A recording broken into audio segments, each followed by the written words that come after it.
வணக்கம் நண்பர்களே, உங்களிடம் பேசுவது விமலா. இன்னைக்கு நம்ம கேட்க போற கதை மன நிறைவு. ஒரு பெரிய அரசன் இருந்தான். யயாதின்னு பேரு, கேள்விப்பட்டிருப்பீங்க. அவனுக்கு 100 வயசு ஆச்சு. வாழ்க்கையில அனுபவிக்க வேண்டியதை எல்லாம் அனுபவிச்சுட்டான். ஒரு நாள் மரணம் அவனை தேடி வந்தது. இதோ பாருப்பா, உனக்கு நேரம் வந்து விட்டது, உன்னை அழைச்சிக்கிட்டு போகத்தான் வந்திருக்கேன், புறப்படுனது. இவன் பெரிய ராஜாதான், போர்கள்ல வீரத்தை எல்லாம் காட்டியிருக்கான். இருந்தாலும் இப்ப நடுங்க ஆரம்பிச்சான். என்னது, இவ்வளவு சீக்கிரமா வந்துட்ட? நான் ஒரு 100 வருஷம் தானே வாழ்ந்து முடிச்சிருக்கேன், அதுக்குள்ள வந்துட்டு அழைச்சிட்டு போறதுக்குன்னா? என்னப்பா இப்படி சொல்ற? உன் பிள்ளைங்க எல்லாம் தாத்தாவாயிட்டாங்க, இன்னும் உனக்கு என்ன வேண்டி இருக்கு இந்த உலகத்துல அப்படின்னது அந்த மரணம். அந்த ராஜாவுக்கு 100 மனைவிகள், 100 பிள்ளைகள்.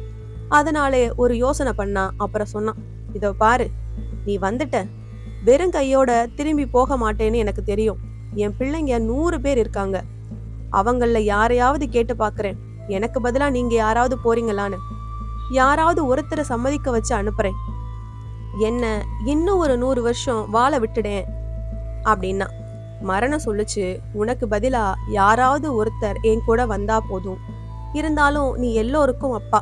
எல்லோரையும் விட நீ தான் அதிக நாள் வாழ்ந்திருக்க, எல்லாத்தையும் அனுபவிச்சிருக்க. அப்படி இருக்கிறப்ப நீ ஏன் இப்படி இருந்தா உன் பிள்ளைங்க எப்படி என் கூட வர சம்மதிக்கும் அப்படின்னது. இருந்தாலும் அந்த ராஜாவுக்கு நம்பிக்கை இருந்தது.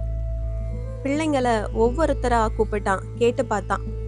மூத்த பிள்ளைங்க எல்லாம் ஒண்ணுமே பேசல, பேசாம நழுவி போக ஆரம்பிச்சாங்க.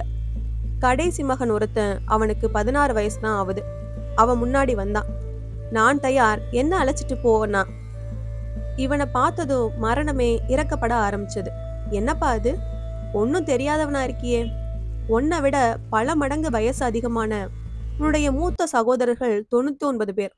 அவங்கெல்லாம் இன்னும் இந்த உலகத்துல வாழணும்னு ஆசைப்படுறாங்க. நீ இப்படி சொல்றியே, நல்லா யோசிச்சு சொல்லு அப்படின்னது. நான் நல்லா யோசிச்சுதான் சொல்றேன். எங்க அப்பா 100 வருஷம் வாழ்ந்திருக்கார், அப்படியும் திருப்தி அடையல.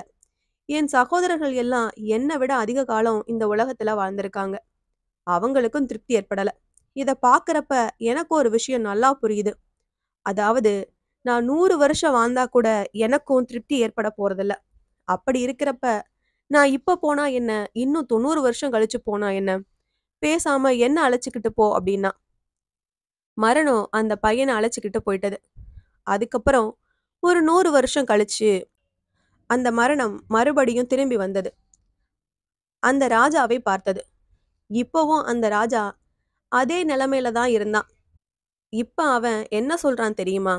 இந்த 100 வருஷம் போனதே தெரியல, அவ்வளவு வேகமா போயிட்டது. என்னால நிதானமா அனுபவிக்க முடியல. என்னோட வயசான பிள்ளைங்க எல்லாம் ஏற்கனவே செத்து போயிட்டாங்க. இப்ப எனக்கு இன்னொரு தலைமுறை வந்துட்டது.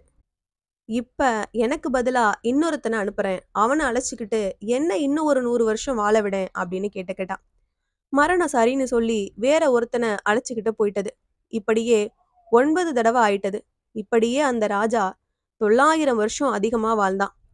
10வது தடவையா மரணம் வந்து நின்னது.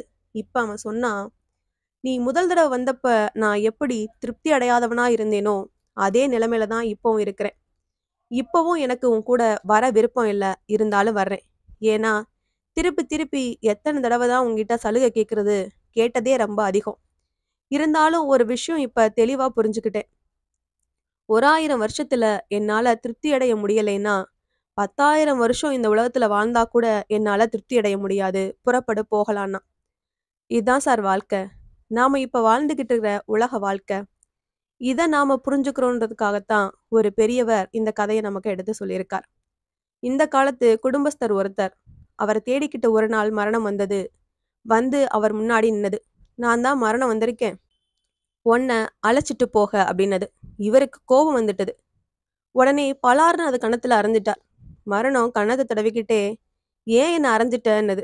பின்ன என்ன, எவ்வளவு காலமா உனக்காக காத்துக்கிட்டு இருக்கிறது, ஏன் இவ்வளவு லேட் அப்படின்னார் அந்த ஆள். இந்த கதை உங்களுக்கு பிடிச்சிருந்ததுன்னா லைக் பண்ணுங்க, ஷேர் பண்ணுங்க, சேனலை மறக்காம சப்ஸ்கிரைப் பண்ணுங்க. அடுத்த கதையில சந்திக்கலாம்.